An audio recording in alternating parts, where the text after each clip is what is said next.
Bonjour à tous, nous allons vous montrer les flux d'appels de notre système Appel Infirmier ainsi que les différents dispositifs disponibles. Commençons par les différentes manières de déclencher une alarme. Il est possible de déclencher une alarme depuis les boutons poussoirs d'appel. Ces dispositifs existent avec différents boutons adaptables aux besoins de chaque établissement. Et voici un modèle simple. Et ici une autre avec commande d'éclairage pour allumer et éteindre la lampe de chevet. Mais il existe également d'autres versions. Nous proposons maintenant une version avec connecteur magnétique qui évite les ruptures en cas de traction. La déconnexion génère immédiatement une alarme.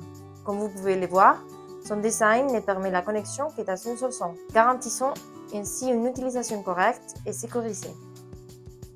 Si le résident n'a pas d'accès au bouton poussoir, il peut utiliser sa voix. Le terminal capte le son et déclenche l'alarme en prononçant un mot-clé prédéfini « Aide » ou en poussant un cri « Aïe ». Dans cette même zone, nous trouvons également les capteurs de pression solide, configurables avec un temps de tolérance selon les profils du résident. Si le résident se trouve dans la salle de bain, il peut déclencher une alarme depuis les cordons d'appel ou les boutons du module mural.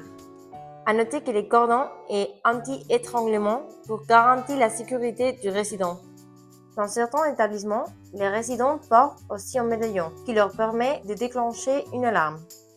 Une fois que le résident a demandé de l'aide, le personnel reçoit l'alarme dans les différents dispositifs.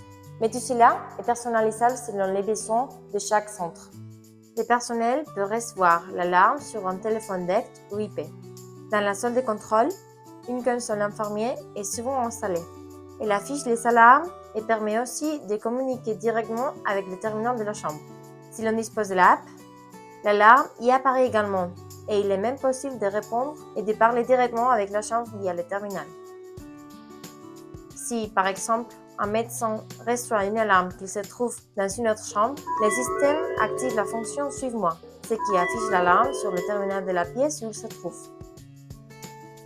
Enfin, une autre façon de voir qu'une alarme a été déclenchée est la lumière de couloir. Pour finir cette vidéo, voyons comment enregistrer les motifs des alarmes afin de conserver toute l'information dans le système et d'assurer un meilleur suivi du résident. Lorsqu'un membre du personnel entre dans nos chambres, il s'identifie sur le terminal à l'aide de sa carte RFID ou de son code PIN.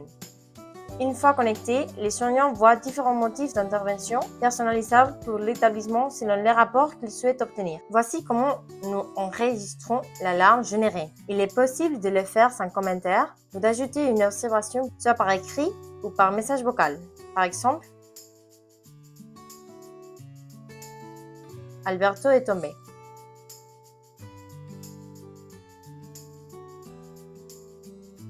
Une fois le processus terminé, on peut consulter les rapports des alarmes depuis l'historique à l'écran ou depuis les logiciels de gestion.